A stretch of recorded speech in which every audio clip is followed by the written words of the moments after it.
सभी हमारे साथियों का आज के ये मधुर शाम में मैं स्वागत करता हूं, स्वरांजलि ग्रुप के सभी दोस्तों का।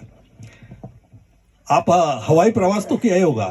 तो हर वक्त हम हवाई जहाज में बैठते हैं तो टेक ऑफ के पहले कुछ सुंदरियां हमारे सामने आके कुछ बताती है और वो हर वक्त बताती है। तो क्या इसकी जरूरी है? जरूरी है इसलिए कि वो दे आर केयर टेकर्स। तो हम भी आपके केयर टेकर बन के कुछ आपको बताते हैं डायबिटीज के बारे में। तो प्लीज हमें कोऑपरेट करिए। सुंदरियों में आप भी एक हैं।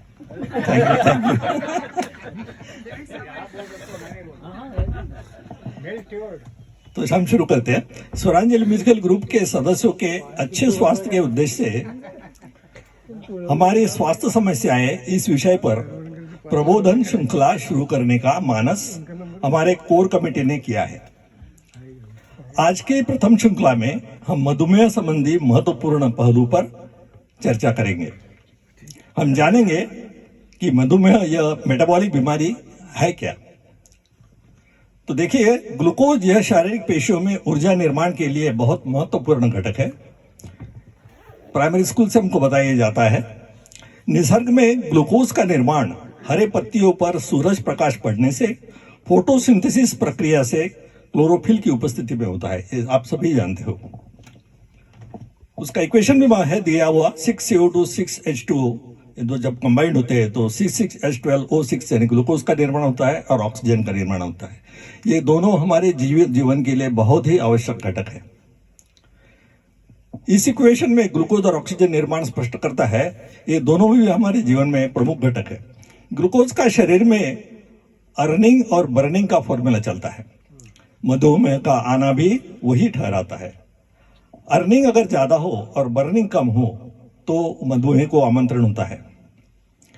ग्लूकोज इंटेस्टाइन द्वारा लेकर लिवर में पहुंच जाता है।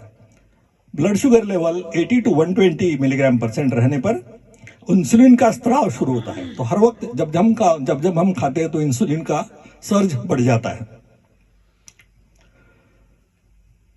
और इंसुलिन की ब्लड लेवल बढ़ती है। इंसुलिन का निर्माण पेनक्रियाज इस एंडोक्राइन या डक्टलेस ग्लैंड में स्थित आइलेट्स ऑफ लैंगरहैन नाम के बीटा सेल से होता है। यह आपको सबको मालूम होगा।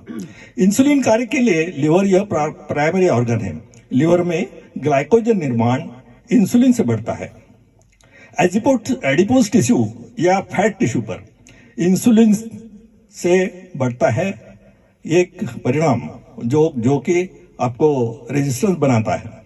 एडिपोज टिश्यू या फैट पर इंसुलिन हाइपोलिसिस या विघटन सप्रेस करता है, अर्थात फैट बर्निंग में बाधा लाता है। परिणामतः फैट बढ़ते रहता है।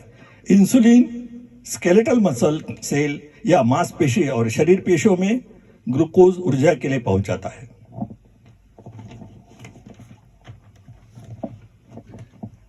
मधुमेह की शुरुआत इंसुलिन निर्माण में बाधा आने पर होती है। उम्र बढ़ने पर जेनेटिक फैक्टर अनुसार या किसी कारणवश या इम्यूनाइजेशन प्रोसेस में पेनक्रियाज इस एंडोक्राइन ग्लैंड की बीमारी से कम मात्रा में इंसुलिन का निर्माण होता है। इसे टाइप 2 डायबिटीज कहा जाता है। वह उम्र के साधारण 40 साल के बाद शुरू होता है। पेनक्रियाज की कुछ बीटा सेल्स कार्यरत रहने से मेडिसिन और अन्य उपचारों से डायबिटीज कंट्रोल में किया जा सकता है। तो यह है टाइप 2 डायबिटीज। अगर पेनक्रियाज के बीटा सेल्स ने पूर्णतः इंसुलिन निर्माण का काम बंद कर दिया तो उसे टाइप 1 डायबिटीज कहा जाता है। वह बहुत सीरियस रहता है। वह उम्र के साधारण 80% केसेस में उम्र के 20 साल से कम होने वाले रूढ़ों में पाया जाता है, चाइल्ड एज में होता है। उसको उम्र भर इंसुलिन लेना पड़ता है और टाइप 1 में कॉम्प्लिकेशन रेट और मॉर्टेलिटी रेट भी ज्यादा है। महिलाओं में प्रेगनेंसी दरमियान होने वाले डायबिटीज को जेस्टेशनल डायबिटीज हम कहते हैं। डायबिटीज के शरीर अवयवों पर होने वाले परिणाम प्रमुखतः माइक्रोवेसल डैमेज होने से होता है। तो हर एक ऑर्गन को वो डैमेज करता है। Every microvessel is damage by diabetes. तो यह कैसा होता है? ब्लड शुगर लेवल की मात्रा अधिक लेवल होने से वो और अधिक कार्य मर्यादा में बढ़ने से हाइपरग्लाइसीमिया होता है। उससे अनेक बायोकेमिकल रिएक्शन रक्तवाहिनी में शुरू होते हैं और वह रक्तवाहिनियों की दीवार को मोटा या स्टिफ बनाकर सख्त बना देते हैं। कई सालों की इस प्रक्रिया में रक्तवाहिका बंद हो जाती है और ऑर्गन डैमेज का काम शुरू हो जाता है। कोरोनरी आर्टरी डिसीज में heart attack, hypertension, stroke, diabetic retinopathy यानी रेटिना की जो स्मॉल ब्लड वेसल्स है वो बंद हो जाना और ब्लाइंडनेस आना, आकस्मिक अंधापन, कम उम्र में मोतीबिंदु होना, किडनी फेल्यूर, डायबिटिक पॉलीन्यूरोपैथी यह भी होता है। पैरों में नॉन हीलिंग अल्सर भी होता है। यह सभी मधुमेह में संभव है। पैर में गैंग्रीन होने से पैर का एम्पुटेशन तक करना पड़ता है। ओबेसिटी में फैट टिश्यू बढ़ने से इन्फ्लेमेटरी सब्सटेंसेस निर्माण होते हैं और परिणाम स्वरूप इंसुलिन सिग्नलिंग का जो काम रहता है वो उसमें बाधा आती है और इंसुलिन रेजिस्टेंस बढ़ता है। इससे डायबिटीज और बढ़ता है।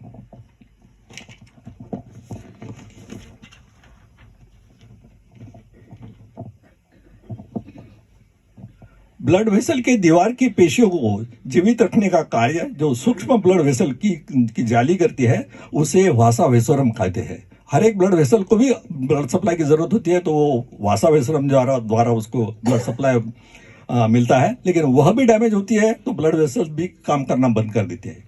आश्चर्य की बात तो यह है कि डायबिटीज में, हार्ट अटैक में या पैर के अल्सर होने में दर्द होना अंशतः या पूर्णतः बंद होता है। इसका कारण यह है कि नर्व्स या तंत्रिका को रक्त सप्लाई करने वाली माइक्रो वेसल्स, रक्तवाहिनी जिसे हम वासा नर्वोजम कहते हैं, उसका सप्लाई भी बंद होना शुरू हो जाता है और पेन का जो प्रोटेक्टिव मैकेनिज्म है वो भी हमारा बंद हो जाता है, जिसे वासा नर्वोजम कहा जाता है। वो भी डैमेज होती है। परिणाम स्वरूप नर्व्स का संदेश वहन का काम बंद होता है। निसर्गतः पेन का निर्माण हमारे प्रोटेक्शन के लिए किया है, उसमें बाधा आती है। ठोकर लगने पर दर्द न होने से पैर का अल्सर बढ़ते रहता है और पेशेंट को गैंग्रीन तक हो जाता है। वैसे ही हार्ट अटैक में पेन नहीं होता, क्योंकि जो पेन कंडक्ट करने वाली जो नर्व्स है वो भी डैमेज हो जाती है और पेनलेस हार्ट अटैक से कभी कभी नींद में भी रूढ़ का देहांत हो जाता है। क्या सावधानियां हम बरत सकते हैं? तो सावधानियां बरतें। पॉलीफेजिया अति भूख लगना, पॉलीडिप्सिया अति प्यास लगना और पॉलीयूरिया अति पेशाब होना, यह डायबिटीज की डायग्नोसिस की ट्रायड है। डायबिटीज में ब्लड शुगर नियंत्रित रखें, ब्लड शुगर मॉनिटर करें और मुख्यतः ब्लड में ग्लाइकोसिलेटेड हीमोग्लोबिन HbA1c यह मॉनिटर करें। वह बीते 3 माह का ग्लूकोज कंट्रोल बताता है। उसकी नॉर्मल लेवल बिलो 6.5 ग्राम % मानी गई है। तो अगर भी डायबिटीज है तो हम कोशिश करें कि हमारी लेवल यहां तक लाए, 6.5 तक लाए। पॉलीन्यूरोपैथी में हाथ पैरों में चींटियां आने जैसी झुंझुनाहट होना शुरू हो जाता है। ऑटोनोमिक नर्वस सिस्टम हमारे को कंट्रोल करने वाली या प्रोटेक्शन करने वाली सिस्टम जो है वो सिंपैथेटिक सिस्टम अगर स्टिमुलेट हो जाती है, ब्लड प्रेशर बढ़ जाता है, तो पैरासिम्पैथेटिक सिस्टम आपको प्रोटेक्शन देती है। लेकिन ये ऑटोनोमिक नर्वस सिस्टम भी अगर डैमेज हो गई तो आपका प्रोटेक्शन भी चला जाता है। तो उसमें पेशेंट अगर समझो बैठ के खड़ा हो जाता है तो इमीडिएटली उसका ब्लड प्रेशर ज़्यादा गिर जाता है, चक्कर आ जाता है, ऐसी ही बीमारियां उसमें शुरू हो जाती है। पॉलीन्यूरोपैथी में हाथ पैरों में चींटियां आने जैसी झुंझुनाहट होना महसूस होता है। ऑटोनोमिक न्यूरोपैथी के कारण बैठकर खड़ा होने से, बेड से उतरने पर ब्लड प्रेशर का फॉल होता है, तो चक्कर आना या आंखों में अंधेरी आकर पेशेंट गिरना, बेहोश होना भी संभव हो जाता है। उसमें कार्डियक अरेस्ट भी हो सकता है।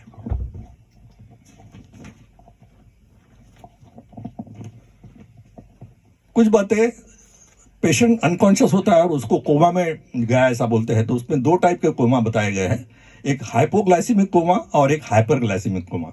हाइपोग्लाइसेमिक कोमा यानी जब ब्लड शुगर लेवल बहुत ही कम हो जाती है और ब्रेन को अपना ग्लूकोज मिलना बंद हो जाता है तो पेशेंट इमीडिएटली बेहोश हो जाता है और ब्रेन डैमेज भी हो जाता है। तो ब्रेन डैमेज होना और पेशेंट का मृत्यु होना ये हाइपोग्लाइसेमिक कोमा में ज़्यादा कॉमन है।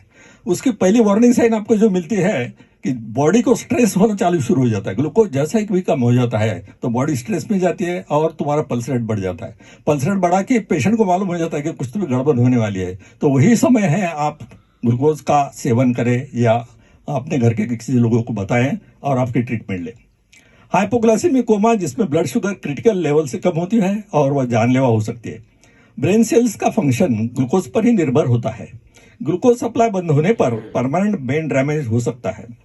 हाइपोग्लाइसेमिक कोमा में ब्लड शुगर 41 मिलीग्राम परसेंट से 49 मिलीग्राम परसेंट रेंज में कम होती है और यह पाई गई है। एंटी डायबिटिक ड्रग की मात्रा लेकर खाली पेट रहना, ड्रग मात्रा ज़्यादा लेना, इससे यह संभव है। दिल की धड़कन हाइपोग्लाइसीमिया में स्ट्रेस के कारण बढ़ती है, यह वार्निंग साइन है। अनकंट्रोल्ड डायबिटीज में हाइपरग्लाइसेमिक कोमा होता है, यह दूसरे समय टाइप का कोमा है। एंटी डायबिटिक ड्रग की मात्रा भूल कर न लेना या निश्चित नियमित ट्रीटमेंट न लेने पर यह संभव होता है। अर्ली डायग्नोसिस में अर्ली प्रॉपर ट्रीटमेंट लेके, नियमित मेडिसिन का सेवन करके, बैलेंस डायबिटिक डाइट जो कि डाइटिशियन ने हमको प्रमाणित किया है वह लेकर, नियमित व्यायाम, स्ट्रेस फ्री जीवन शैली और म्यूजिक थेरेपी से डायबिटिक का पेशेंट सुखमय जीवन जी सकता है। मैं आपको शुभकामना देता हूं और यहीं रुकता हूं। Thank you very much.